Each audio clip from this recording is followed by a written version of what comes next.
Ecuador elige presidente. Más de 5 millones de ciudadanos están habilitados para participar de la jornada. El gobierno de Donald Trump desafía a Nicolás Maduro y anunció que ya comenzó el envío de ayuda humanitaria a Venezuela. La ayuda, que ha sido tajantemente rechazada por Nicolás Maduro, fue solicitada por el presidente interino de Venezuela, Juan Guaidó. En Colombia, la policía confirmó que encontraron el cuerpo sin vida del policía Jonathan Smith Sierra. El uniformado había sido secuestrado anoche en el departamento de Arauca, oriente del país. El patrullero estaba de civil y se dirigía hacia Bogotá para verse con su familia. En el mundo hoy, al menos 7 personas murieron y decenas más resultaron heridas en un accidente de autobús en Rusia. En el vehículo viajaba un grupo de niños que iban a actuar en un concierto.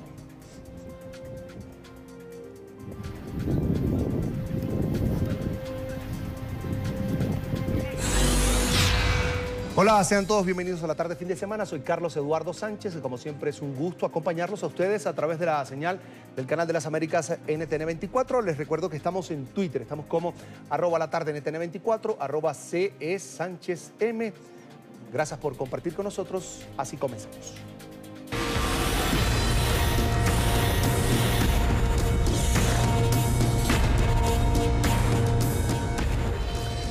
Vamos a iniciar el programa de hoy con un tema en Colombia, un tema que toca fibras. Se presentó un caso de presunto o de presunta xenofobia hacia un venezolano. Ahí lo estamos viendo en pantalla. El hecho se registró en una estación del sistema Transmilenio. Varios efectivos de la policía de Bogotá abordaron a un padre venezolano y a su hijo. Al parecer todo se salió de control y el hecho pues se hizo viral. Les vamos a explicar.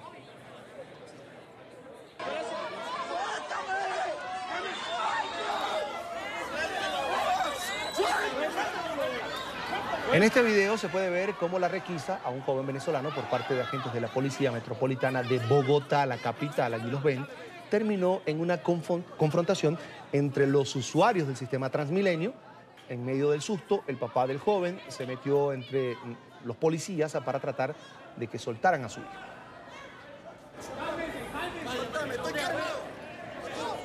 Sin embargo, la discusión subió de tono y en ese momento un ciudadano grabó en su celular el procedimiento que estaba adelantando, en este caso parado, en el artículo 21 del Código de Policía.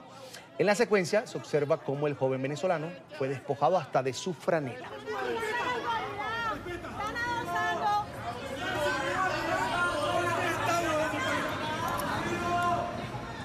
Todo esto lo grabó y lo denunció a través de Twitter Federico Marín, es abogado y él nos acompaña hoy aquí en estudio. Federico, gracias por estar con nosotros. Bienvenido a NTN 24. Buenas tardes, Carlos. ¿Cómo estás? Es un gusto.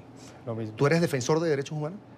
Yo he trabajado con algunos temas de defensa de derechos humanos. ¿Qué fue lo que pasó? Relátanos lo que pasó y vamos a poner en pantalla también las imágenes para que vaya concordando con el relato de Federico. Ok, pues básicamente, como yo denuncié, hubo unos policías que de manera agresiva le estaban pidiendo una requisa a unos venezolanos. Los venezolanos en ningún momento opusieron resistencia y a pesar de que no ponían resistencia, los policías los trataban de manera despectiva y de manera agresiva. Les decían, Beneco, venga, déjese requisar.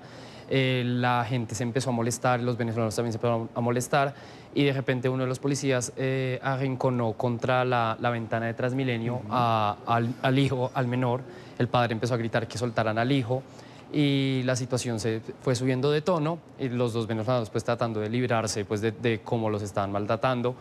Varia gente que estaba dentro de la estación de Transmilenio se metió también a tratar de separarlos, incluso mujeres les decían a los policías que por favor se calmaran, que pues los venezolanos no estaban haciendo nada ilegal o ilícito, simplemente estaban esperando el Transmilenio. Allá iba, allá iba. Todo comenzó por una requisa a la que estos ciudadanos venezolanos no se opusieron. No se opusieron.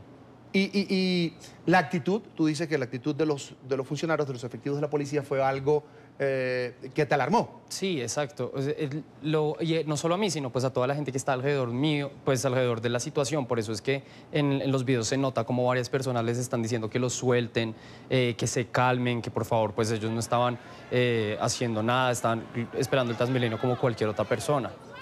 ¿Qué es lo que te da miedo a ti de toda esta situación? ¿Qué es lo que te preocupa? No, pues digamos, o sea, a mí me parece muy preocupante que las cifras de xenofobia que se están presentando en Colombia, especialmente contra pues, los venezolanos por todo el tema de la migración, son cada vez más alarmantes. Y digamos, en el tema en concreto del abuso policial, los policías son quienes deben estar pues, velando por la seguridad, no solo de los colombianos, sino también de los venezolanos y de todas las personas que estamos... De cualquier extranjero. Exacto. Entonces, pues me parece preocupante que un policía actúe de esa forma contra una persona solo por el hecho de ser de su nacionalidad. Federico vio algo extraño, sacó su teléfono, comenzó a grabar, hizo la denuncia. Pero cuando tú estabas allí en el momento, ¿también viste a personas que rechazaban esta situación que se estaba presentando? Sí, como te digo y como se nota en el video, muchas mujeres y muchas personas, o sea, incluso varios hombres se meten dentro de la pelea. Varias mujeres tratan de calmar a los policías, les dicen o sea, que por favor se calmen. La gente alrededor, todo el mundo estaba tratando de decirle a los policías que se calmaran, algunos les gritaban, había mujeres que se intercedían de forma pues tranquila, pero en general yo no era el único que estaba pues molesto con esta situación. Como te digo, toda la estación estaba tratando de pues evitar este acto de xenofobia. Por el relato que tú haces a través de tu cuenta de Twitter, yo siento que sientes como que la situación ha cambiado a raíz de la llegada de los venezolanos. Y quería preguntarte, como colombiano, ¿tú sientes que el tema de la xenofobia se ha revivido por la llegada de estos venezolanos que andan huyendo de una crisis fatal en Venezuela? Yo diría que, o sea, más que revivido, se ha intensificado. Okay. Digamos, pues Bogotá es una ciudad que por lo general se ha caracterizado por recibir gente de muchas regiones, de ser una ciudad que le da oportunidades a gente de muchas regiones de Colombia, pero la situación contra los venezolanos ha sido de cierta forma no tan amable por el tema de que pues, ha habido denuncias también por robos. Sí, hay algunos que lo están haciendo mal, claro que sí. Pero eso también, o sea, también hay colombianos que roban, ladrones hay en todo lado, independientemente de la nacionalidad que tengan. Entonces... pues tratar mal a una persona por la nacionalidad y más teniendo la violación sistemática de derechos que los ha llevado a dejar su país, me parece que es muy triste. Es una situación que realmente se ha aumentado y que pues deberíamos tratar de minimizar al máximo. Tras la denuncia de Federico en Twitter, hubo una respuesta vía Twitter también de la policía de Bogotá. ¿Qué ha pasado con esto? No sé en concreto, porque la policía, según lo que pues, les han preguntado y me han contado que han dicho, la policía dice que no hubo nada fuera de los procedimientos, cuando de hecho en mi video se ve un policía bastante alterado diciéndole al venezolano que le pegue. Obviamente, pues en caso de que el venezolano le pegara... Una falta. Una falta, claro. Retándolo. Un delito, tal vez. Sí, retándolo para que... retándolo justamente para que para que se saliera de control y lo pudiera conducir más fácilmente a la UPJ, al Centro de Detención Temprana. Adicionalmente, no sé si viste ¿Quién dice váyanse venecos de pi? ¿Quién dice eso? Eso es lo que te iba a contar. Más adelante, aparte de lo que pasó en el video, a nosotros nos sacaron de la estación de Transmilenio. Cuando nos sacaron de la estación de Transmilenio, nos detuvieron dentro de la patrulla de policía y ahí nos iban a trasladar a un centro. En dicho centro, dentro de la patrulla, yo ya no estaba grabando y yo ya no, pues ellos cobijados como dentro del anonimato. O sea, ¿quiénes se van a la patrulla? ¿Tú, el funcionario, sí, a mí el venezolano? Me llevaron detenido por estar grabando junto con los dos venezolanos y otro colombiano. Y una vez dentro de la patrulla, el policía que aparecía muy alterado nos empieza a insultar. Él es el que les decía a los venezolanos que se vayan, que venían a este país solo a atracar, que pues venecos, animales. A mí también me insultó en repetidas ocasiones. Y digamos, ese fue el momento, digamos, en el que yo más miedo sentí por mi integridad y por la de pues, las otras personas, los dos venezolanos y el otro colombiano.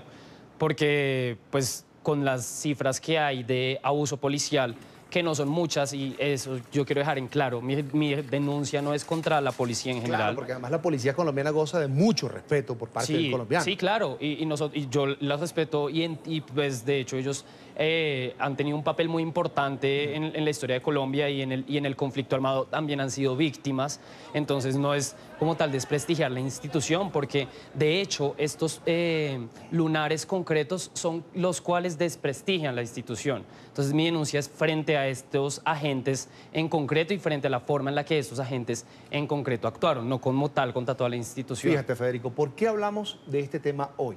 Bueno, porque considero yo que estas tensiones deben bajar. Los venezolanos que están fuera de su país, no solo en Colombia, sino regados por todo el continente y más allá, también en Europa, pues deben primero cumplir las normas, respetar a la autoridad, tener un buen comportamiento. Sobre pues, esta situación de respeto a la ley, estamos claros, pero la xenofobia nos daña como seres humanos. Yo considero que no debemos darle excusas a un personaje como Nicolás Maduro, que se comporta de esta manera. Escuchen lo que decía, tú también, Federico, lo que decía Nicolás Maduro en septiembre del año 2018, hace poquito. Escuchemos. Vamos a usar todos los mecanismos internacionales para demandar que el gobierno de Colombia indemnice a Venezuela por los 5.600.000 colombianos que están aquí y tienen trabajo, sueldo, pensiones, seguridad social, vivienda, salud, educación pública, y que vinieron a Venezuela en condiciones de pobreza.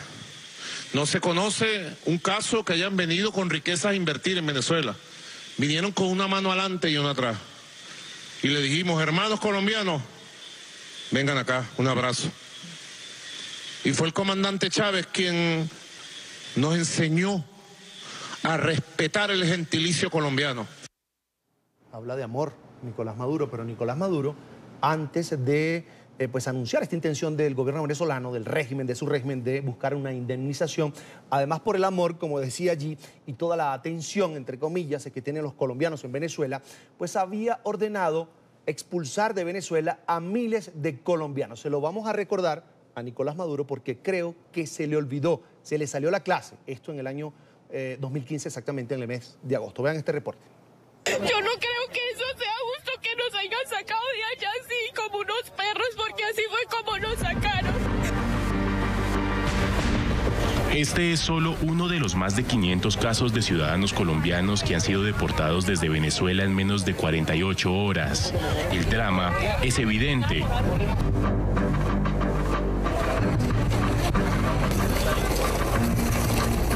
Dicen que a las autoridades venezolanas solo les interesa expulsar como sea a cualquier colombiano de su territorio. No les importa que hayan personas paralíticas. Eso me parece a mí que eso no es una humanidad. Eso no conocen ellos de humanidad. No importa que ya tengan una vida establecida en Venezuela, la orden es clara. Que todo colombiano tiene que ser desalojado de Venezuela. Pues porque tenía la cédula colombiana y nos sacaron de las casas, y las casas que nosotros teníamos en bloque, nos las volvieron a, nos las derrumbaron, y acá tengo el video de muestra para que dé cuenta cómo nos trataron. Nos trataron re mal, eso, nos agarraron de la mecha, pata, puño, de todo eso, nos escupían, de todo. Ahorita nos están deportando y que no podemos regresar cuando nosotros llevamos toda una vida acá. Muchos de ellos, al ver que tal vez tendrán que comenzar de cero en su país, solo tienen un pedido. Pues a esperar a ver qué apoyo tenemos del gobierno colombiano. Por eso lo importante de lo que tú hiciste, Federico, lo importante es que más allá de esta situación que vivieron colombianos en el año 2015, que fueron prácticamente, como decían allí, sacados a patadas de Venezuela por Nicolás Maduro, muchos de ellos tenían nacionalidad venezolana. En algún momento también votaron por la llamada Revolución Bolivariana, por Hugo Chávez, porque fueron de alguna manera manipulados en su momento. Tú estás rescatando lo mejor del gentilicio colombiano, que es abrirle las puertas a cualquier extranjero, no solo a los venezolanos, pero sobre todo a los venezolanos que hoy están viviendo en miseria, que están buscando una nueva oportunidad hoy en tu tierra. Te quiero agradecer, por supuesto, por ese gesto y no sé si tienes algún comentario más que hacer, tu mensaje a los colombianos y, por supuesto, a los venezolanos. El mío es, respeten las normas, buen comportamiento. Yo creo que mi mensaje sería a abrirle las puertas a todo el mundo, las personas que vienen a buscar oportunidades a Colombia, y especialmente en este caso a nuestros hermanos venezolanos que están viviendo una violación de derechos humanos terrible en su país, y por eso es que ellos están emigrando, porque ellos no dejan su tierra y no dejan a su familia, no dejan las cosas que siempre han tenido por gusto, sino porque les ha tocado. Entonces, mi invitación y parte de mi denuncia era básicamente para que nosotros como colombianos seamos más empáticos con la situación que han vivido los venezolanos pues a lo largo de estos últimos meses y años, y les abramos las puertas, los tratemos con respetos y los tratemos como iguales, porque esos son la nacionalidad no nos hace diferentes una persona de la otra. Y además la relación entre el ciudadano y entre el venezolano y el colombiano de tú a tú nada tiene que ver con la política y nada tiene que ver con posiciones ideológicas ni nada de eso.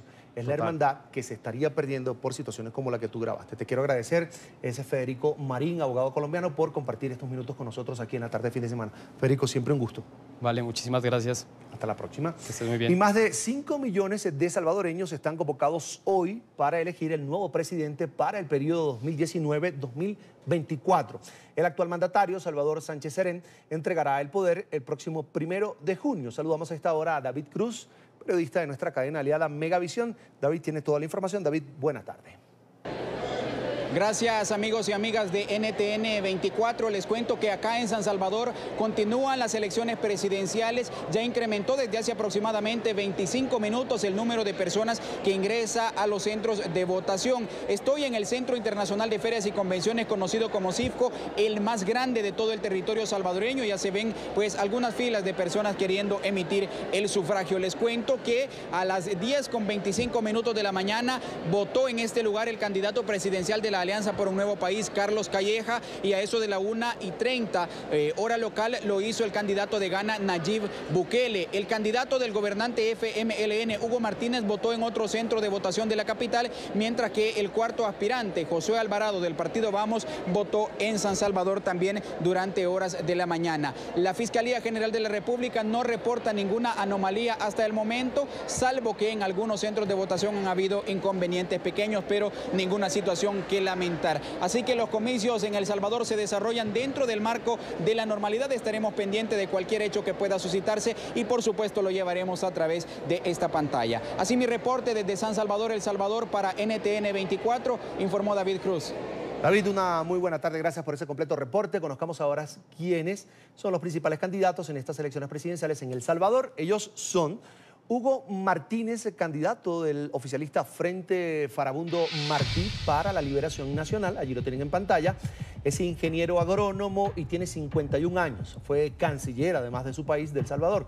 Las encuestas le dan escasas posibilidades de triunfo. Martínez confía en remontar las cifras adversas con su mensaje de continuidad en proyectos sociales para los más pobres, después de una década de gobiernos del Frente Farabundo Martí. Hablamos ahora de Carlos Calleja.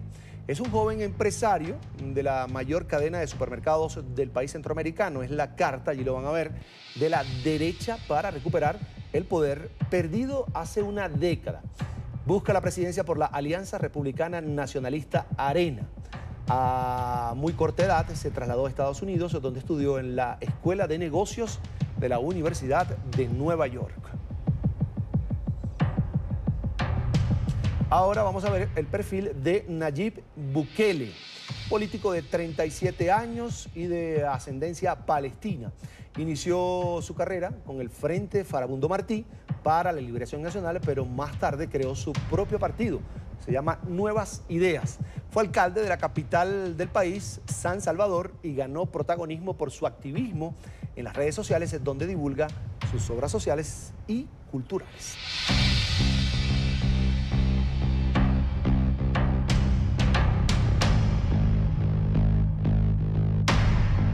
Nos acompaña a esta hora Eugenio Chicas, diputado del Parlamento Centroamericano, además consultor, especialista en temas electorales y miembro del Consejo de Expertos Electorales de Latinoamérica.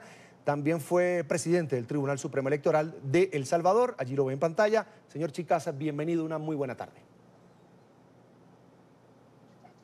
Buenas tardes, un saludo y muchas gracias por esta cobertura. Este es un proceso electoral de mucho interés para el país que se desarrolla con mucha tranquilidad. Precisamente por ahí quería comenzar, señor Chicas, el balance que hace de la intención de los ciudadanos en salir a votar el día de hoy, en participar, expresarse y elegir el nuevo presidente de la República. ¿Cómo vio la movilización ciudadana el día de hoy? Bueno, en primer lugar, las mesas se instalaron con algún retraso, un pequeño porcentaje de mesas. En las últimas 25 mesas se instalaron a la altura de las 9 de la mañana, 25 de 1.596 juntas receptoras de votos, mesas electorales como tal. Por lo tanto, a estas alturas y después de las 9 de la mañana hay un 100% de mesas en plena operación. Los partidos en buena medida tienen completo, o al menos los dos principales partidos, tienen completos sus vigilantes, que son los garantes que cumplen la función de asegurar que todo marche con normalidad. Hasta a estas horas, las 2 de la tarde, no se registra ningún hecho lamentable. Incluso el tema de seguridad pública, que siempre, como en el Triángulo Norte de Honduras, Guatemala, El Salvador, es un tema relevante, pues en este día había habido solamente un hecho de sangre que lamentar, que ocurrió en horas de la madrugada y que no está vinculado al evento y proceso electoral. Por lo tanto, la elección ha marchado sin ningún sobresalto. Hasta hoy distintos estudios señalan, sin embargo, que aunque la elección es tranquila, a esta hora es bajo el número de participación, o sea, a la altura de las 2 de la tarde todavía no llegaría al 30% la participación electoral. Esto es atípico en una elección presidencial de esta naturaleza, donde usualmente la gente participa en mayor dimensión. Claro, hay que señalar, en El Salvador, a diferencia de países del sur, votar es optativo, votar es una decisión de la persona y no hay sanciones para quien no ejerza el derecho de votar. Pero de todas maneras, una participación a las 2 de la tarde que ronde a nivel nacional el 30% en promedio sería muy baja respecto a elecciones anteriores. Ahora, ¿qué está pasando? ¿Qué está pasando en El Salvador? Que usted me dice que a esta hora haya un 30% de participación, es algo atípico. ¿Por qué la gente se ha desmotivado? Bueno, eso es lo que hay que sondear en estos momentos. De hecho, por ejemplo, en la sociedad salvadoreña, como en muchas de nuestras sociedades, siempre hay una sobredemanda, no solo para los partidos que gobiernan, sino en general para la clase política. También algunos han creído pues, que el surgimiento de nuevas propuestas políticas podría tener no se ve ningún impacto arrollador, más bien hay una baja en la participación. Vamos a esperar si en horas de la tarde esto pueda mejorar, con el insumo de que la elección se desarrolla en total normalidad y que no ha habido ningún inconveniente, ni en organización electoral, ni en hechos de violencia que pueda incidir en el ánimo de los electores.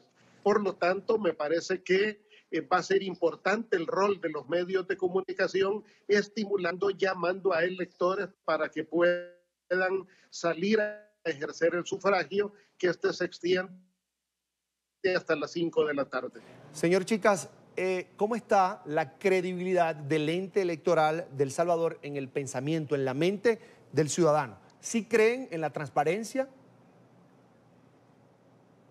Efectivamente, como en nuestras sociedades siempre hay mediáticamente sombras que puedan desvanecer esa credibilidad, pero en general no se ha presentado hasta hoy ningún elemento que ponga en duda la credibilidad del Tribunal Supremo Electoral como institución.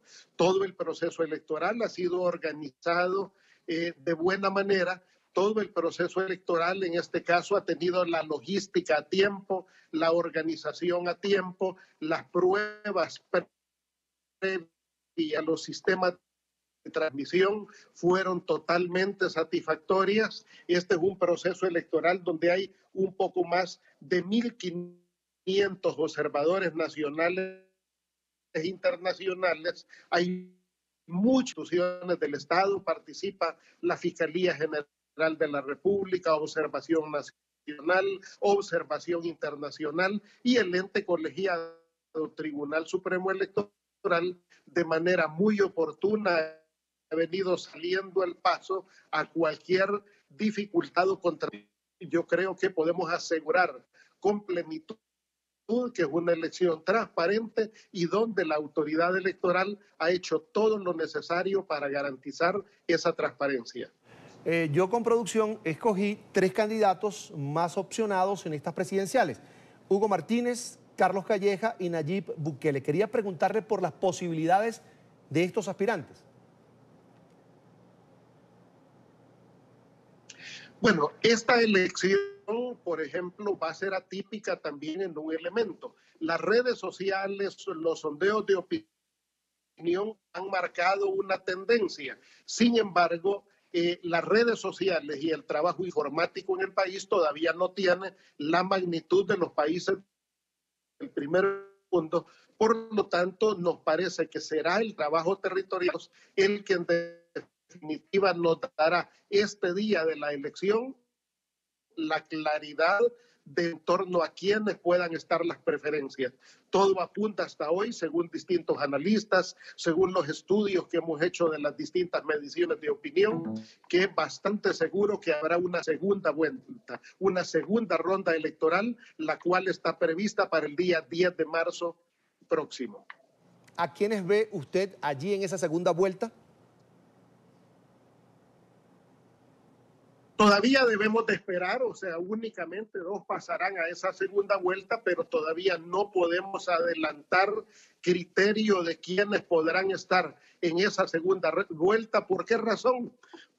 Porque en este caso hay 2 partidos con una capacidad territorial y una historia política muy grande. El partido de gobierno, el FMLN, me refiero también al principal partido de oposición, Arena, que es un partido que ha demostrado tener también mucha capacidad organizativa, muchos recursos, ya que es un partido que ha estado históricamente vinculado a las clases, a los sectores económicos más poderosos, y por lo tanto no se puede desmeritar la novedad política en el país, como es el partido Gana y su candidato Nayib Bukele, que también pues se han configurado en una posibilidad importante. Bien, a esta hora son las 2:27 de la tarde en San Salvador y quería preguntarle a qué hora podremos tener resultados, primer boletín sobre esta jornada electoral.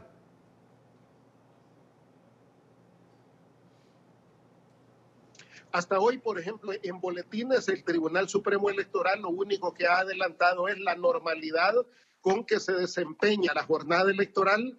No ha habido ningún incidente que ponga en cuestión el proceso.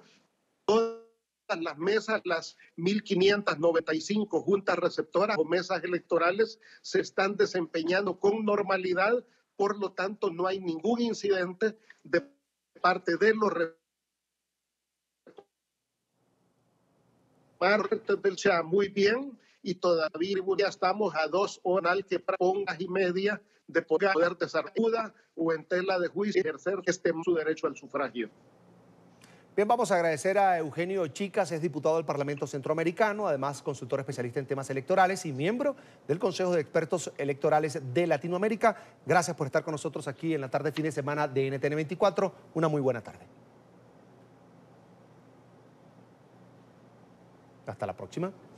Y las autoridades colombianas lamentablemente confirmaron que el cuerpo del policía Jonathan Smith Sierra fue ubicado en Arauca, oriente del país. El agente fue asesinado luego de ser secuestrado anoche cuando viajaba en un autobús. Daniel Martínez tiene más información en Colombia. Daniel, buena tarde. Hola, buenas tardes. Los saludo desde la capital del departamento de Arauca, frontera con Venezuela. Hay consternación en la comunidad por los hechos de alteración de orden público que se han registrado en los últimos días. El más reciente ocurrió la noche anterior cuando un bus de servicio público fue interceptado por elementos armados en la vía que de Saravena comunica al municipio de Fortur en el sector de Barrancones. Allí viajaba el patrullero Jonathan Smith Sierra, quien iba de unos días de permiso y fue bajado de este vehículo por los hombres armados y se lo llevaron con rumbo desconocido. El comandante del Departamento de Policía ha anunciado que luego de su retención, el patrullero adscrito a la Policía de Tránsito y que llevaba aproximadamente 5 años y 6 meses fue asesinado muy cerca del lugar donde fue retenido. Ha sido encontrado el cuerpo sin vida de nuestro patrullero Jonathan Smith Sierra Soaza sobre el sector de la vereda Caño Seco, municipio de Fortul. La policía aún no ha determinado qué grupo armado ilegal es el responsable del asesinato del patrullero Jonathan Smith Sierra Soaza. Sin embargo, en este sector del departamento de Arauca operan guerrilleros del ELN y de las extintas FARC. Las autoridades siguen realizando operativos en todo este sector fronterizo para dar con los responsables de este asesinato. Han anunciado que posiblemente darían una recompensa a la persona o a las personas que den información y permitan la captura de los responsables. El cuerpo del patrullero será trasladado hasta la ciudad de Bogotá, donde se cumplirá su sepelio y de donde es oriundo. Este uniformado tenía 5 años y 6 meses en la institución y estaba adscrito a la Policía de Tránsito. Esta es la información desde Arauca. Sigan ustedes en nuestro Centro Internacional de Noticias. Daniel, buena tarde, gracias.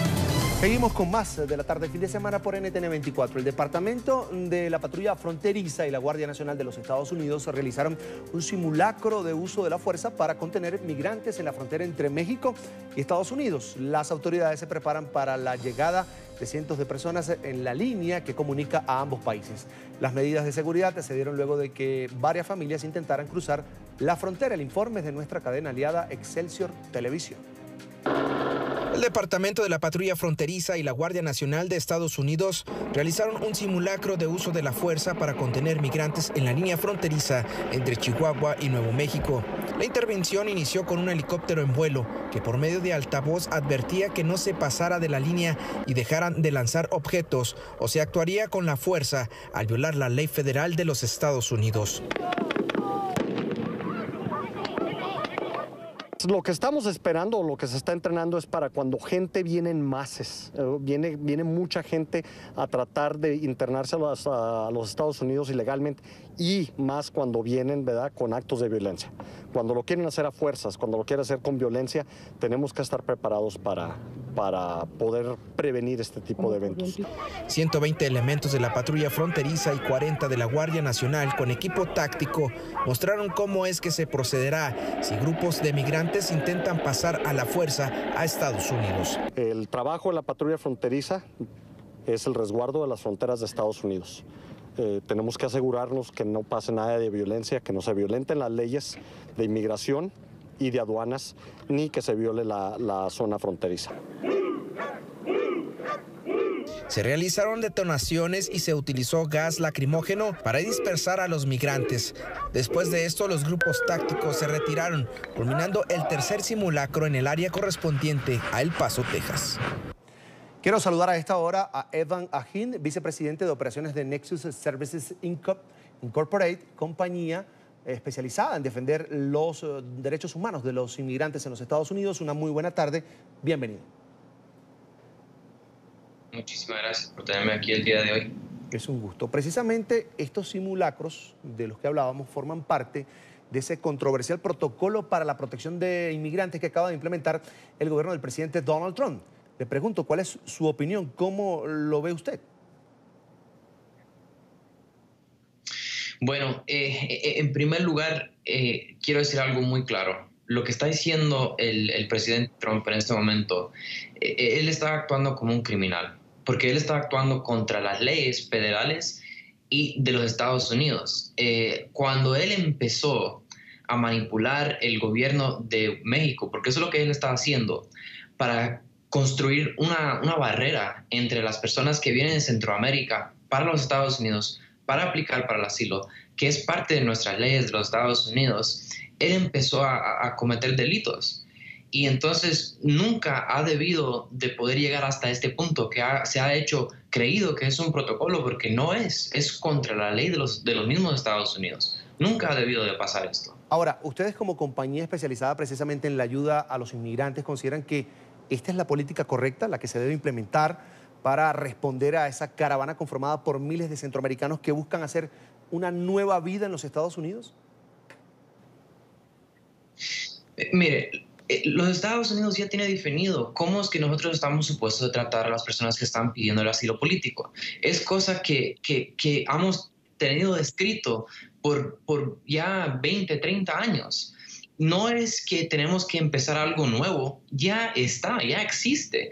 Ya las personas que vienen para acá piden el asilo. Nosotros, como el país que somos, debemos de hacer todo lo posible de entrar a los procedimientos y darle la oportunidad a todas las personas como humanos y darle la oportunidad de que ellos pidan el asilo político aquí en los Estados Unidos, como ya es definido. El presidente está actuando completamente contrario a nuestras leyes. Si ya existe, ya el sistema está ahí. Ahora, según el derecho internacional, ¿qué protección tienen los solicitantes de asilo? Como le vuelvo a comentar, en los Estados Unidos, nosotros, en las leyes federales, está definido exactamente qué derechos tienen las personas que están pidiendo el asilo político. Define exactamente qué es una persona que está pidiendo el asilo político y qué es lo que debe de pasar. Cuando una persona entra a la frontera de los Estados Unidos o es detenido por una persona de migración o ellos mismos se entregan y dicen que están pidiendo el asilo político, dicen que están corriendo el miedo por varias razones, los Estados Unidos tienen que darle una entrevista que se llama El Creíble.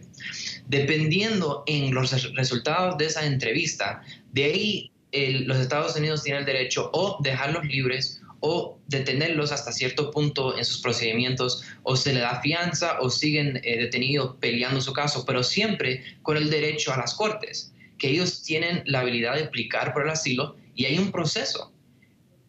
No es de decir que no está ya dicho cómo es que debemos de tratar a las personas que vienen para acá. Le vuelvo a repetir, el presidente está actuando como un criminal, porque si yo, como un ciudadano de los Estados Unidos, yo actuara de la manera que él actúa con las leyes federales, estuviera yo detenido desde hace mucho tiempo. Entonces, cuando estamos hablando de los derechos de las personas que vienen para los Estados Unidos, yo, como una persona, un descendiente de un inmigrante, una persona que vino de Guatemala, que luchó para llegar a este país, yo siento desde mi corazón que nosotros debemos de darle otra oportunidad, una mejor oportunidad a las personas que vienen para acá. Pero está dicho, está escrito. Hay una manera muy específica en que se debe de tratar a estas personas y no es de la manera que lo están tratando desde ahora. Eres de familia guatemalteca. Esta situación imagino que también te afecta. ¿Cómo te sientes? Mire, déjeme decirle, mi papá es de Guatemala, 100% maya de Guatemala. Mi abuela habla dialecto. Mi papá vino para acá en el 79 y cuando él vino para acá huyendo de los escuadrones de la muerte. Los escuadrones de la muerte lo detuvieron, lo torturaron, casi lo mataron y él apenas con la vida se escapó y se vino para los Estados Unidos. Vino para acá, tuvo 2 hijos, yo, mi hermanita. Yo tuve la oportunidad, la habilidad de nacer como ciudadano aquí en los Estados Unidos. Volví a Guatemala cuando tuve 7 años, vivía allá. Déjeme decirle una cosa, lo que mi papá vino huyendo de Guatemala para acá fue personas del ejército, personas que fueron entrenadas a los Estados Unidos. Las personas que vienen huyendo de Centro y Sudamérica vienen para acá huyendo llamas de fuegos que nosotros construimos como los Estados Unidos en los 50, 60 y 70. Es verdad en Honduras, es verdad en Guatemala, es verdad en El Salvador. Son cosas que nosotros cosechamos como gobierno y después cuando las personas vienen para acá, los hijos, los sobrinos, cuando vienen corriendo para acá, huyendo la muerte, nosotros no solo le negamos la oportunidad a las leyes que nosotros hemos construido, los torturamos, los tratamos como que fueran perros, como que no fueran gente.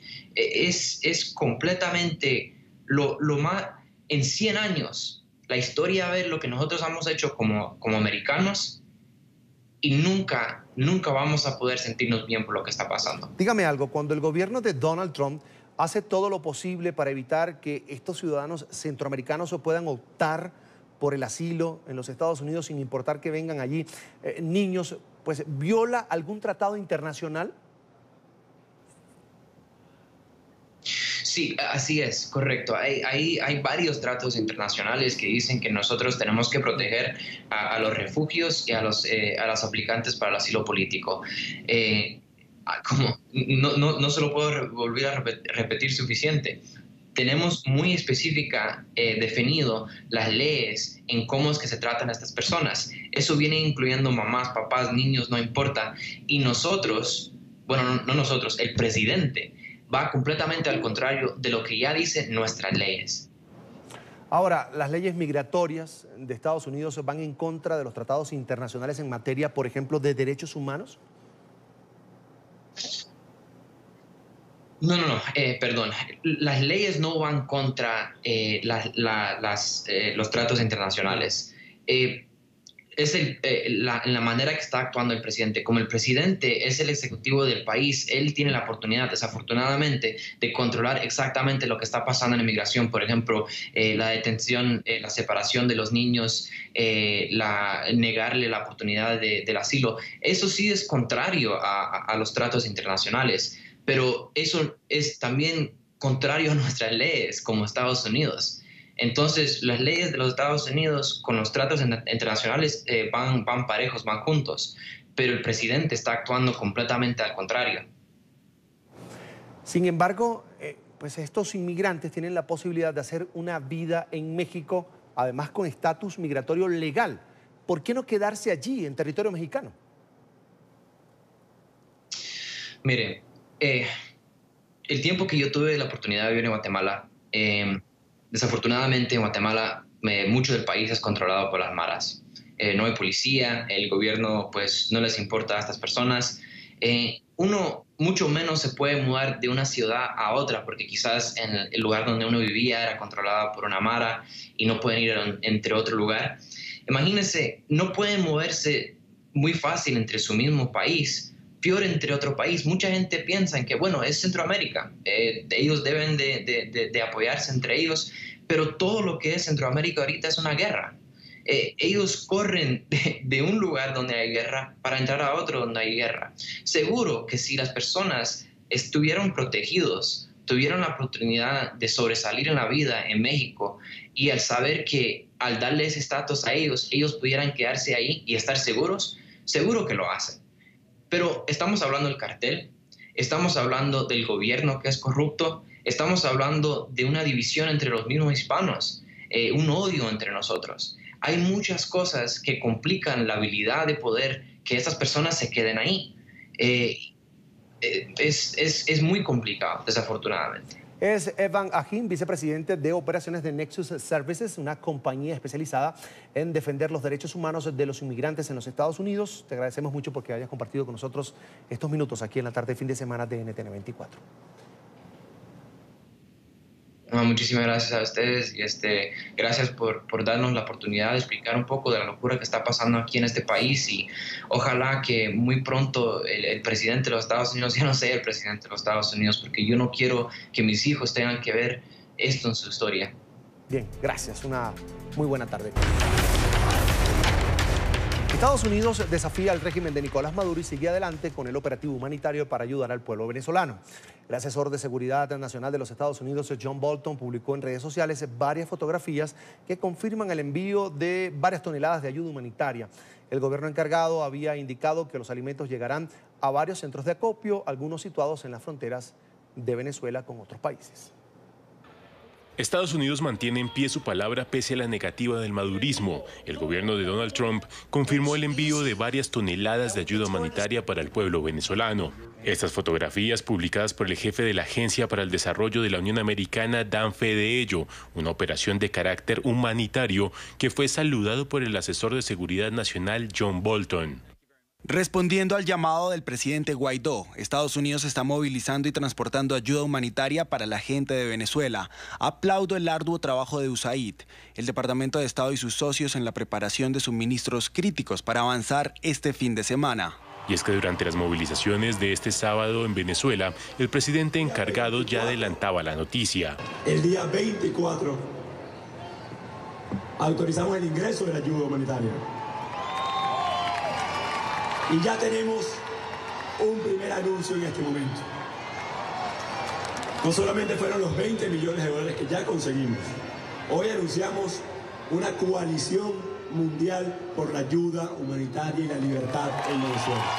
Juan Guaidó afirmó que se crearán puestos de recepción de la ayuda humanitaria, algunos en zonas de frontera. Primer punto. Cúcuta, Colombia. Ahí estará el primer centro de acopio para la ayuda humanitaria.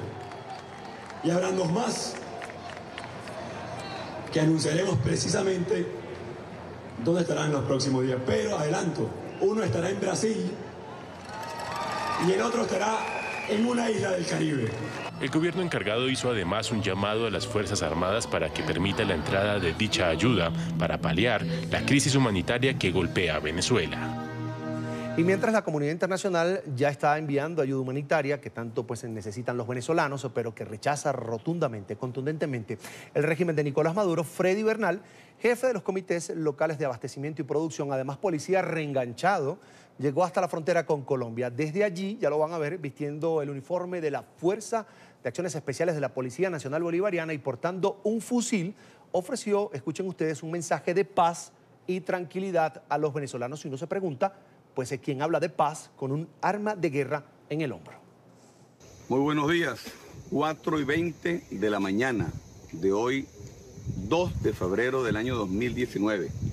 Estamos aquí en el puente Francisco de Paula Santander, Ureña, en toda la línea fronteriza. Como vemos, allá, al fondo, están los oficiales de la Policía Nacional de Colombia. De este lado, nuestros oficiales de la Fuerza Armada Nacional Bolivariana, de nuestra Guardia Insigne, garantizando la paz, la tranquilidad. Es importante que el pueblo de Venezuela sepa que a esta hora, a lo largo de la frontera colombo-venezolana, hay absoluta paz, tranquilidad. Nuestros oficiales en sus puestos de guardia, prestos, con apresto operacional y con una absoluta lealtad a la Constitución de la República Bolivariana de Venezuela, al presidente Nicolás Maduro. Y como lo ha dicho el presidente Nicolás Maduro, hoy, una vez más, se impondrá la paz. Somos el pueblo de Bolívar, el pueblo de los libertadores de América. Hoy, mañana y siempre apostaremos a la paz. Que Dios los bendiga, nos bendiga y hasta la victoria siempre. Pero el mundo no para, y mucho menos por el régimen de Nicolás Maduro. Este fin de semana se conoció un nuevo respaldo diplomático a Juan Guaidó. El embajador de Venezuela en Irak reconoció al líder opositor como presidente interino de la nación suramericana. Se trata de Jonathan Velasco Ramírez, quien a través de un pronunciamiento difundido en su cuenta de Twitter aseguró estar del lado del pueblo, la Constitución y además la Asamblea Nacional como único poder legítimo en el país. Velasco fue designado embajador por el fallecido presidente Hugo Chávez y quien gobernó en Venezuela hasta el año 2013. Pueblo de Venezuela, yo, Jonathan Velasco, embajador extraordinario y plenipotenciario en la República de Irak, en el día de hoy, 2 de febrero, desde la ciudad de Bagdad, declaramos que la Asamblea Nacional es el único poder de la República pegado a la ética, legitimidad y legalidad. Nosotros, funcionarios públicos en el exterior, en funciones de Estado, juramos asumir con firme intención defender la Constitución de 1999 como mandato del Poder Constituyente originario que contó con el apoyo de casi toda la población venezolana. Nuestro lugar es al lado del pueblo, la República, en la Constitución y en la Asamblea Nacional, único poder legítimo, legal y constitucional que sobrevive en Venezuela y responsable de llenar el vacío creado por la violación de la Carta Magna. Apoyar al presidente de la Asamblea Nacional es nuestra obligación, deber y responsabilidad constitucional. El ingeniero Juan Guaidó tiene derecho y deber constitucional de asumir la presidencia de la República. Señor presidente Guaidó, usted está al lado correcto de la historia, del pueblo y la Constitución. Por ello nos colocamos al servicio del Estado que usted constitucionalmente representa y dirige. Y en medio de la tensión política por la que atraviesa Venezuela, la censura sigue cobrando terreno. Esta vez le tocó al periodista e ícono de la radio venezolana César Miguel Rondón, quien confirmó la salida del aire de su programa radial transmitido por el circuito Éxitos, uno de los más importantes del país, donde compartía cabina con los periodistas Lila Vanorio, Adriana Núñez Rabascal y Luis Carlos Díaz. Desde hace varios años, la Comisión Nacional de Telecomunicaciones, CONATEL, venía intentando terminar con este programa de Rondón así como lo ha hecho con otros espacios de opinión en el país. Todo por exponer los problemas que aquejan a los venezolanos. De este programa salieron importantes libros que hoy son referencia como Armando el rompecabezas de un país y País de Salida, que recopilan precisamente las mejores entrevistas con expertos sobre soluciones para Venezuela, así como la radio y la televisión cada vez están más acorraladas por la represión del régimen venezolano. En esta parte de la tarde nos acompaña César Miguel Rondón, escritor, periodista, locutor, productor de televisión venezolano. Allí lo ve en pantalla. Es un gusto que nos acompañe, es un gusto conversar con ustedes. Bienvenido, una muy buena tarde. Hola, Carlos. Muchas gracias por esta invitación y por estar pendiente de nosotros. Muchas gracias. Bienvenido. Usted salió del aire por la censura del régimen de Nicolás Maduro y la pregunta es, ante el panorama social, político, económico tan cargado, tan convulsionado, tan desastroso como el que vive Venezuela ahora mismo, ¿puede la censura esconder la realidad? Es una tarea inútil, sobre todo porque la realidad es inmensa, está a la vista de todos los venezolanos la padecemos de una u de otra manera. Y sobre todo porque en estos tiempos del siglo XXI, pues si te sacan de la radio, que es un medio tradicional, tienes una serie de opciones muy interesantes en las redes. He podido hacer, por ejemplo, entrevistas en Instagram Live. Si no pude entrevistar a Guaidó, bueno, lo entrevisto en Instagram Live. Tengo la app que monté junto a mi esposa Floraliza Ensola hace ya un par de meses, Al Día, que se puede descargar, vale para iOS, Android, Apple, y además de esto, pues tengo mi página, de forma tal de que uno se está moviendo, ¿no? Pero es un intento tonto por parte del régimen, pensar que si prohíbo que se mencione a Guaidó en los medios radioeléctricos no se va a mencionar. Si todo el país está hablando de Juan Guaidó, si Juan Guaidó en este momento es la noticia, es tonto, ingenuo pretender silenciarlo. La censura no es un tema nuevo en Venezuela. En vida, Hugo Chávez, su gobierno deshicieron, pusieron a medios de comunicación y periodistas contra la pared. Algunos de esos medios ya no están. Caso Radio Caracas Televisión, decenas de emisoras de radio en el país, pero no habían llegado a uno de los referentes del periodismo y la actualidad en Venezuela, como lo es usted. Y este ataque en contra de usted, yo creo, yo lo veo así, deja ver ciertas costuras del régimen. ¿Usted cómo lo ve? Pues muchos están sintiendo que estamos ya en la etapa terminal, que el famoso llegar al llegadero, el llegadero ya está prácticamente a la vuelta de la esquina. No quiero hacer pronósticos porque no se me da muy bien ese oficio, no tengo virtud para ello, pero sí es evidente que el régimen está actuando en este momento de una manera desesperada. Ellos, no solo mi caso, el caso, por ejemplo, de los corresponsales extranjeros, ellos se cuidaron siempre de guardar las formas y a los periodistas extranjeros los cuidaban en algún sentido. Bueno, ya vimos cómo fueron deportados los chilenos, cómo fueron deportados los periodistas franceses, allanaron la sede de la agencia EFE y prácticamente se llevaron secuestrado al personal, a los periodistas que estaban allí.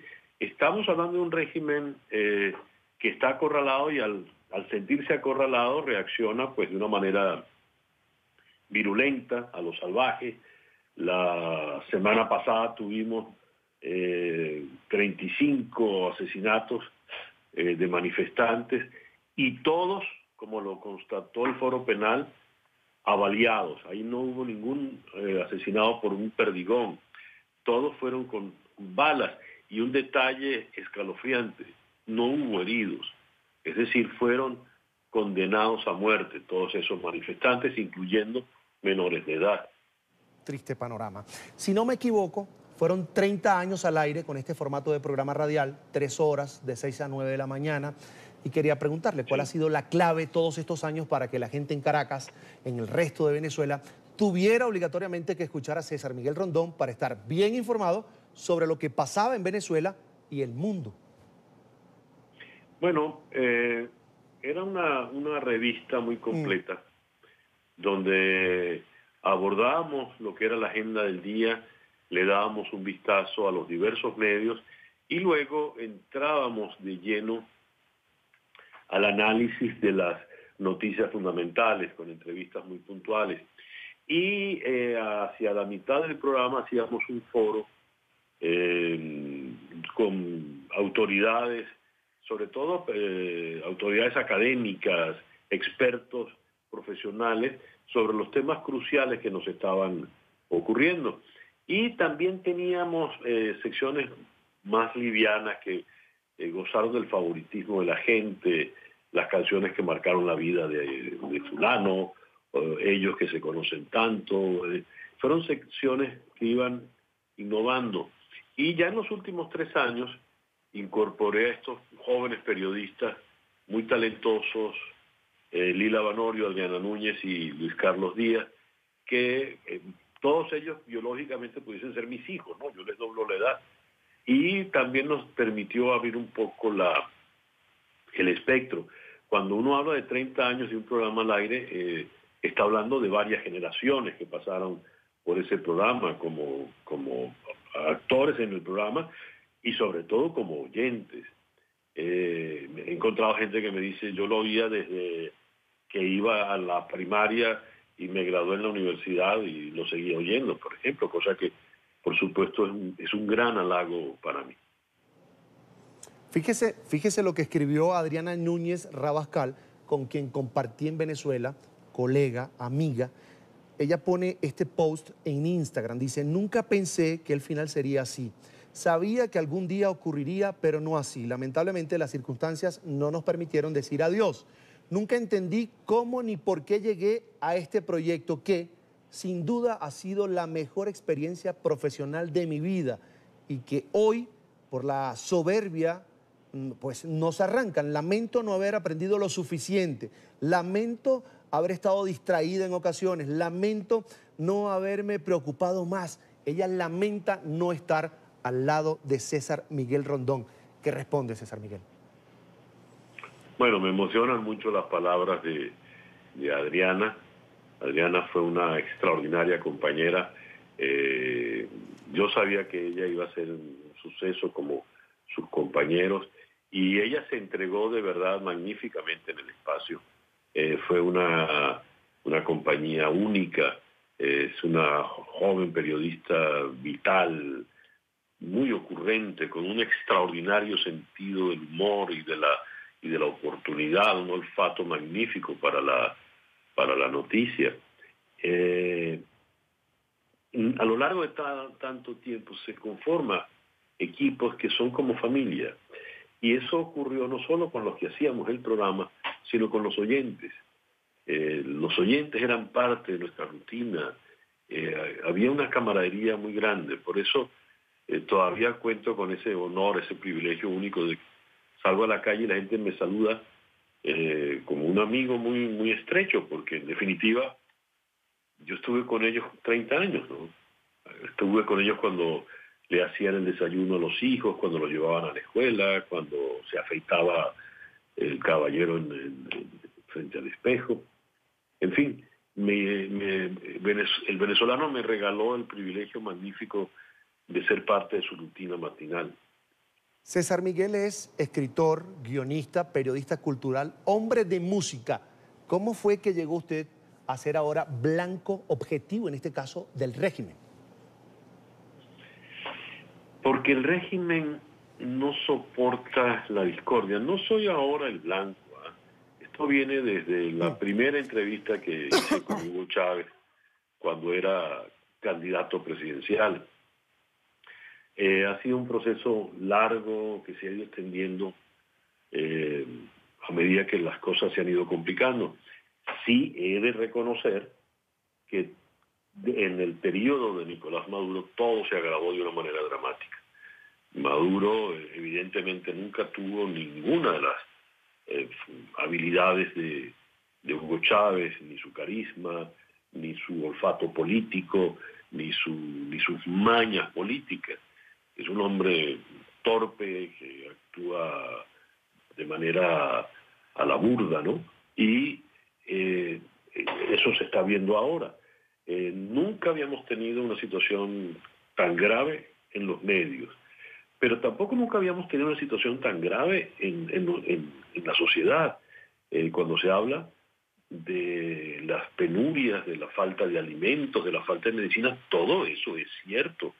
Cuando Juan Guaidó pone el acento y hace hincapié en recibir la ayuda humanitaria, eso es verdad.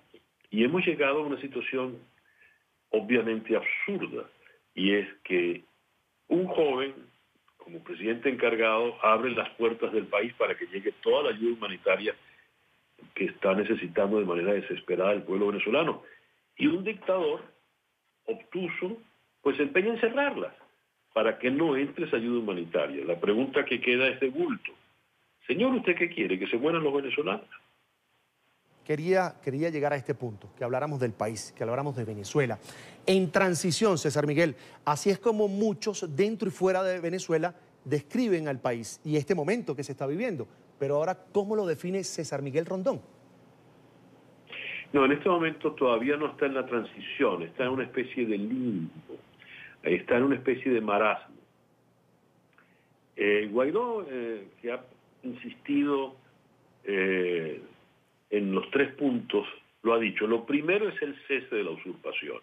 El cese de la usurpación es la salida del régimen, es decir, que Nicolás Maduro no siga en el Palacio de Miraflores y que las Fuerzas Armadas reconozcan el interinato de Juan Guaidó para allí sí comenzar con un gobierno de transición. Gobierno de transición que va a tomar las medidas urgentes para atacar el problema económico, para atacar el problema sanitario y alimenticio, que son las principales angustias, y la convocatoria a unas elecciones pronto para poder empezar a encauzar al país. Hay que entender que en estos 20 años el país fue destruido, el país fue rasgado, al país se le metieron toneladas de dinamita en sus bases, en sus fundamentos. No hay institución en pie en el país, todo está ahogado. Vino como la plaga de la langosta, la marabunta, para que acabasen con todo. ¿Y quiénes acabaron? Pues unos individuos que supuestamente cubiertos con algún legado ideológico, lo que querían era vengarse personalmente de los venezolanos. Y por ello procedieron como procedieron, robaron como robaron. Estamos hablando de un régimen que dilapidó 1 billón de millones de dólares. Estamos hablando de cantidades insólitas. Eso es lo que tenemos ahora. Por eso es que es urgente atacar lo que tenemos. Ya quisiera yo que estuviésemos realmente en la transición. Ahora, si yo le pregunto, ya me dio un par de comentarios sobre esta persona, pero si yo le pregunto de primeras, ¿quién es Juan Guaidó para César Miguel Rondón? Es un joven profesional venezolano. Le conocí, como todos sus compañeros de generación, a raíz del movimiento estudiantil del año 2007. Supe luego su incorporación al Partido Voluntad Popular. Me ha tocado entrevistarlo en diversas oportunidades. En un momento, luego de las elecciones, hice un programa, recuerdo, con él y Juan Manuel Olivares, que es el otro diputado por el Estado Vargas. Olivares es médico, militante de Primero Justicia, Guaidó es ingeniero y militante del Partido Voluntad Popular. Algo que ha resultado magnífico y es una sorpresa para propios y extraños es el temple que tiene Juan Guaidó. La que le ha tocado por delante no es fácil y ha podido caer de buenas a primeras en la tentación de ser escandaloso, de alardear, de fanfarronear un poco, ¿por qué no?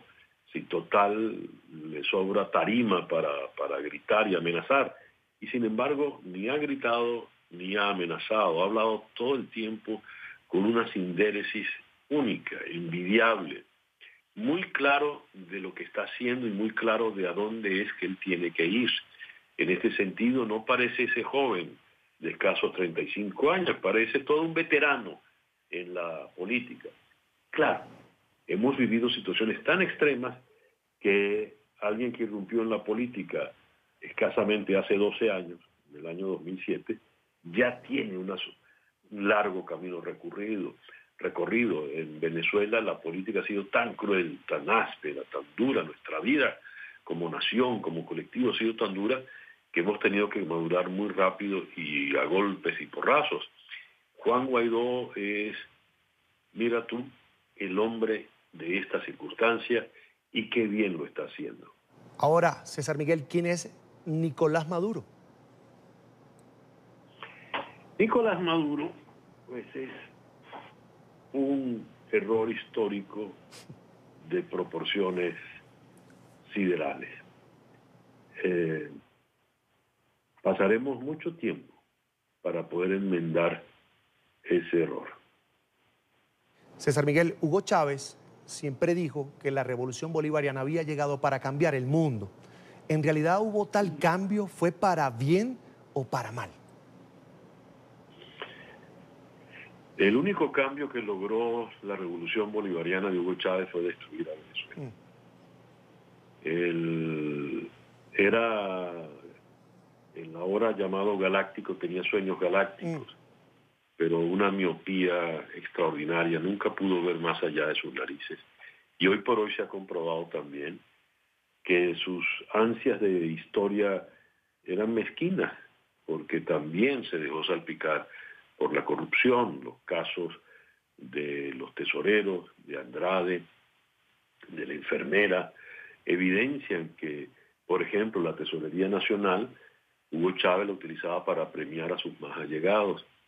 El desastre que ocurrió con PDVSA ocurrió bajo su amparo. Ya casi dejamos de ser un país petrolero. Apenas PDVSA está produciendo 500.000 barriles y parece que cada día va a producir menos. No, la revolución bolivariana no cambió nada, solo destruyó un país. Yo le pondría este título, César Miguel, un capítulo muy, pero muy oscuro de la historia de Venezuela. Esa revolución bolivariana, que más que bolivariana es chavista, con muchísimos defectos, logró rápidamente, César Miguel, dividir a los venezolanos, pero de una manera brutal. Pero creo que se convirtió también ya en un boomerang, porque ahora los efectos de sus políticas, de sus decisiones, está haciendo que los venezolanos vuelvan a reencontrarse en un solo clamor, el retorno de la democracia a Venezuela. Allí vamos a ver en pantalla, le pido a producción que me ayude, imágenes de la concentración de ayer en Caracas en apoyo a Juan Guaidó, a la transición. Esto fue una verdadera demostración de que el país quiere un cambio. Lamentablemente César Miguel no las puede ver porque NTN 24 está fuera de las cableras venezolanas. Le pregunto a César Miguel, ¿ve cercano ese momento del abrazo en Venezuela? Los que están y los que probablemente van a volver para reconstruir el país.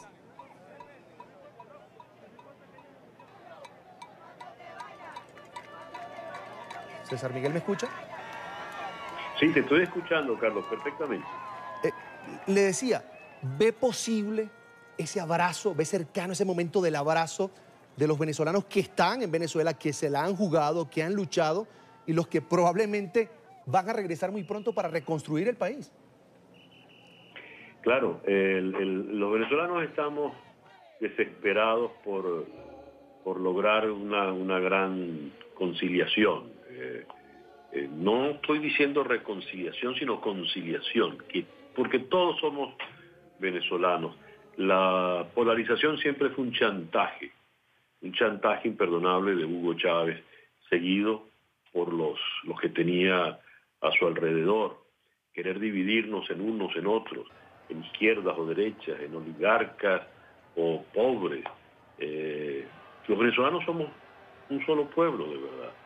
Un pueblo maravilloso y lo que está ocurriendo en el país en este momento es la mejor evidencia. las llamadas zonas chavistas o populares, pues están en las calles con mucha vehemencia y son las primeras víctimas de lo que ha pasado con este régimen, sobre todo con este madurato inclemente e indolente. Y claro que nos vamos a abrazar todos, estemos donde estemos, porque esa diáspora, mucho de esa diáspora que ha logrado echar raíces afuera, es necesario que desde allá afuera también pueda ayudarnos en el país. Al respecto, recomiendo leer los trabajos de un gran estudioso de la diáspora como lo es el profesor Tomás Páez, en este momento en España. Bien, vamos a finalizar, César Miguel, hablando de esa nueva faceta. Ya adelantabas algo, vas a estar disponible a través de la app Al Día y las redes sociales. Sabremos de ese proyecto, quiénes van a estar allí. Por ahora estarás solo, incorporarás a los periodistas que te acompañaban en radio. ¿Cómo va a ser? Estoy en este momento en un alarde de supervivencia. Gracias a Floralicia Anzola, que rápidamente se ha montado como la brillante periodista y productora que es, a poder armar toda una estructura para no salir del aire. ¿De qué se trata? Se trata de... Es decir, yo he sido periodista toda mi vida. Yo tengo 47 años en el oficio. Y en el momento más importante para informar, ¿no voy a poder informar? No. Entonces salgo. Por ejemplo, mañana voy a estar en un espacio al punto, lo he llamado Instagram Live, Periscope, Facebook Live, a las 7 de la mañana hora de Caracas. Voy a conversar allí con Beatriz Becerra, la eurodiputada, para abordar qué ocurre una vez que vence el lapso que le dio la Unión Europea a Maduro para convocar elecciones, y más las decisiones del Parlamento Europeo. Tengo la aplicación Al Día con César Miguel Rondón, que se puede descargar, como dije al comienzo. Tengo la página también, cesarmiguelrondon.com, y allá en Colombia pueden ver el programa en conexión por IBC, en DirecTV, de manera tal de que, no sé, es como la vieja metáfora del cuero seco, ¿no? Decían, el manejo de la política en Venezuela es complicado porque es como un cuero seco. Si usted pisa aquí, bueno, se le levanta por allá. Así estoy tratando de sobrevivir ahorita como un cuero seco. Ya estoy viejo y soy un cuero seco, sí. Entonces, si me cierran acá, bueno, pues salgo por allá, ¿no? Casi como cantaba la guaracha del Mael. Eso es un éxito, César Miguel, por supuesto de la mano de su esposa Flor, por supuesto de la gente que lo va a acompañar, de quienes le siguen, porque César Miguel Rondón también es muy activo en las redes sociales. Quiero agradecerle, por supuesto, que un día como hoy, domingo, haya apartado 20 minutos, una media hora de su tiempo para compartir con nosotros aquí en NTN 24. Para mí realmente fue un gusto conversar con usted. Para mí, Carlos, ha sido un gran gusto, un gran placer, de verdad. Un abrazo en la distancia. Saludos a todos los amigos de NTN. Una buena tarde, gracias. Y seguimos con más de Venezuela. Según la organización no gubernamental de promoción y defensa de los derechos humanos, Pro Iuris, los asesinatos y detenciones arbitrarias durante las manifestaciones antigubernamentales ocurridas desde el pasado 23 de enero podrían superar las estadísticas de abuso policial y militar que se registraron durante los años 2014 y 2017. La organización insta a la Corte Penal Internacional a incorporar los más recientes atropellos al proceso emprendido en ese organismo contra Nicolás Maduro. Según la ONG, pues con un promedio de 6 muertos por día, la actuación excesiva de los cuerpos de seguridad del Estado, del régimen y los atropellos sistemáticos y generalizados reafirman al régimen de Nicolás Maduro Moros, como pues el criminal de guerra de lesa humanidad que muchos hoy detestan, rechazan y piden, en este caso, su salida del Ejecutivo venezolano. Ahora quiero saludar a Nizar El Faqih, es abogado, defensor de derechos humanos y director de la ONG, ahí voy, Nizar, Pro Iuris. Está bien, bienvenido a la tarde, fin de semana, es un gusto. Muy bien, el gusto es mío, Carlos. Muchísimas gracias por la invitación. ¿De dónde salen estos números tan alarmantes? 6 personas fallecidas a manos de la fuerza pública en Venezuela, de la Guardia Nacional, de la policía, de un cuerpo tan criminal como ha sido señalado así por los venezolanos como la Fuerza de Acciones Especiales de la Policía Nacional, que llega a los barrios y estaría asesinando a personas inocentes. Al menos esa es la denuncia que nos llega desde Venezuela. Sí, Carlos, bueno, muy preocupante la situación en general. Si tomamos en cuenta el contexto, van más de 850 detenciones desde el 22 de enero. Es una de las cifras más altas de detenciones que tenemos nosotros registradas en la historia reciente de Venezuela. Estamos hablando ya de más de 45 muertes en el contexto de las manifestaciones. Es sin duda también un cuadro bien alarmante si tomamos en cuenta que las protestas recién iniciaron el 22 de enero. Cuando las comparamos con años como el 2014 o el 2017, que fueron años muy convulsos, años de mucha protesta y de mucha represión, ya estamos en este escenario del que te estoy hablando. Es una situación mucho más grave, mucho más delicada, que se pronostica como una situación que va a marcar un nuevo récord en materia de represión en Venezuela. Esto se está documentando para que en algún momento, cuando llegue la libertad a Venezuela, la democracia, pueda haber justicia y esto tan terrible no quede en la impunidad? Sin duda, fíjate, Carlos, esa pregunta es muy importante porque, bueno, uno de los puntos más fundamentales que vamos a tener nosotros que resolver en el futuro en la Venezuela democrática es la justicia. ¿Y qué va a pasar con todas estas violaciones de derechos humanos, las víctimas que se están generando y que también deben ser reparadas en ese futuro, en esa Venezuela libre y democrática que todos aspiramos? Bueno, la ONU, el Alto Comisionado para los Derechos Humanos de las Naciones Unidas, un vocero oficial, este es el órgano más importante de la ONU en materia de derechos humanos, afirmó esta cifra que te estoy dando en una rueda de prensa que dio desde Ginebra la semana pasada. Quiere decir que son datos que no solamente se han recogido en Venezuela a través del trabajo de las organizaciones de derechos humanos, sino que organismos internacionales como la ONU están certificando y validando. Del mismo modo, la OEA lo está haciendo. De modo que estas son denuncias muy serias, que están bien sustanciadas, que cuentan con las pruebas documentales, fotográficas, en algunos casos los videos, los testimonios de las víctimas, que forman entonces un expediente bastante robusto para poder demostrar la responsabilidad de estos agentes policiales y más aún de los políticos que desde cargos de poder están impartiendo estas instrucciones, en este caso Nicolás Maduro y los agentes de de su círculo cercano que instruyen y que hacen que esta situación de represión siga teniendo lugar en el país. Nizar, muchas han sido las denuncias de algunos políticos, de algunos exfuncionarios de Venezuela que advierten que en las fuerzas de seguridad venezolanas están incluidos agentes externos, agentes, por ejemplo, de la inteligencia cubana, rusa, y cuando uno ve este tipo de violencia, este tipo de saña de la fuerza pública contra un manifestante que, hay que decirlo, está en la calle exigiendo medicinas, atención médica, educación, seguridad, agua, porque en Venezuela prácticamente la gente no tiene el servicio de agua potable, pues uno dice, oye, como que hay algo de cierto en todo esto. ¿Qué han podido investigar ustedes sobre esas actuaciones tan brutales de los uniformados en Venezuela?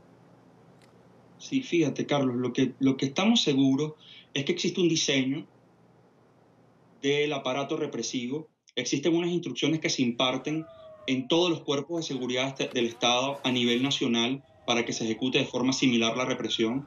Existen unos fiscales que están adiestrados para imputar y procesar a los disidentes, a los protestantes, a los opositores que están reclamando sus derechos. Existen unos jueces que también reciben instrucciones a través de un esquema muy bien diseñado que parte del Tribunal Supremo de Justicia de Nicolás Maduro y va por los presidentes de circuitos judiciales penales de cada uno de los estados, que imparten a su vez las instrucciones a cada juez para que imputen y manden a la cárcel a cientos de personas, incluyendo, Carlos, a 77 menores de edad, a más de 100 mujeres en las últimas semanas.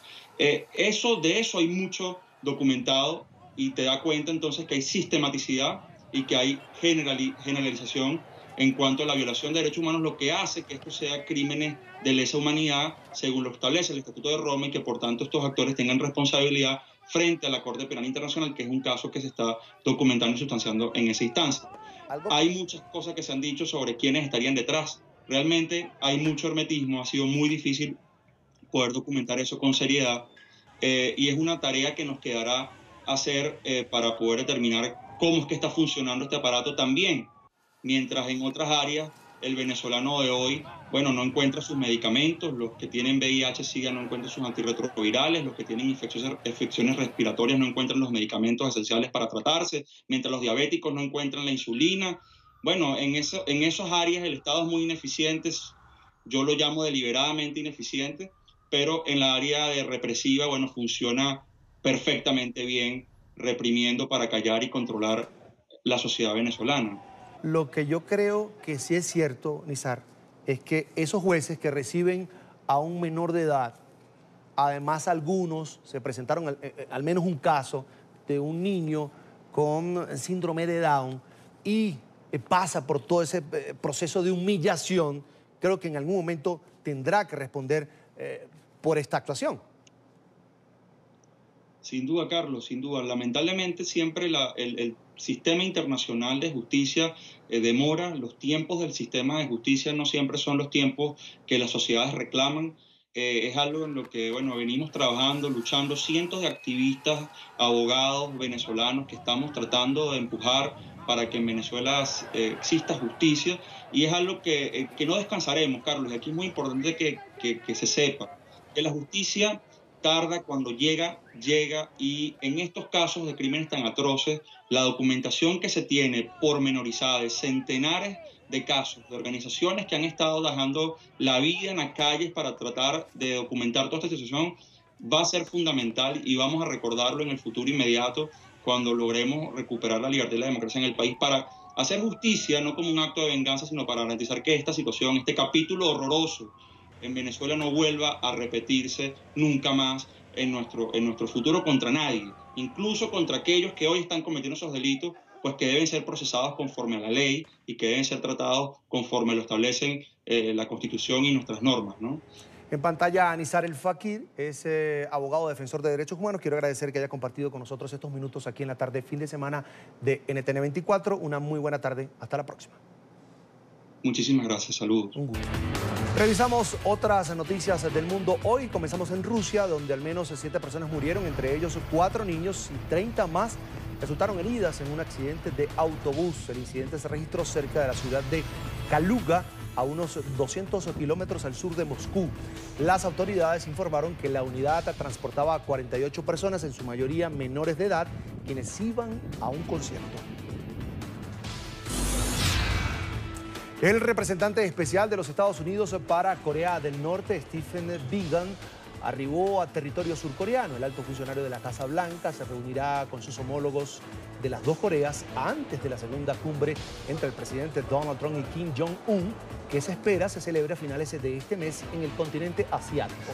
El enviado de Estados Unidos discutirá los próximos pasos para avanzar en la desnuclearización de la península coreana y el progreso, además, en los compromisos de la cumbre de Singapur. El líder del régimen de Corea del Norte, Kim Jong-un, y el presidente de Filipinas, Rodrigo Duterte, aparecieron caminando por las calles de Hong Kong. Histeria y confusión entre los ciudadanos causó esta repentina presencia de los dos líderes, que en realidad resultaron ser dos imitadores. Decenas de transeúntes se lanzaron sobre ellos para tomarse selfies. Ambos personajes estuvieron durante un largo rato caminando por un centro comercial e incluso hicieron una parada para comer pollo frito.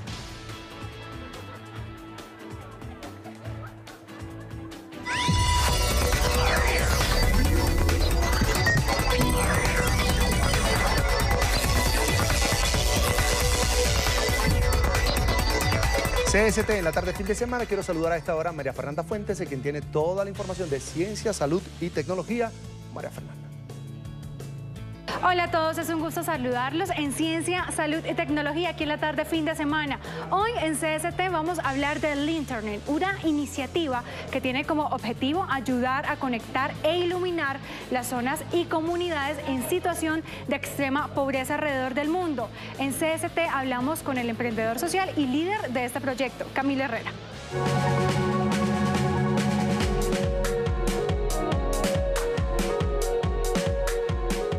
Llevar luz e internet a las zonas más lejanas del país y del mundo es el principal propósito del joven colombiano Camilo Herrera.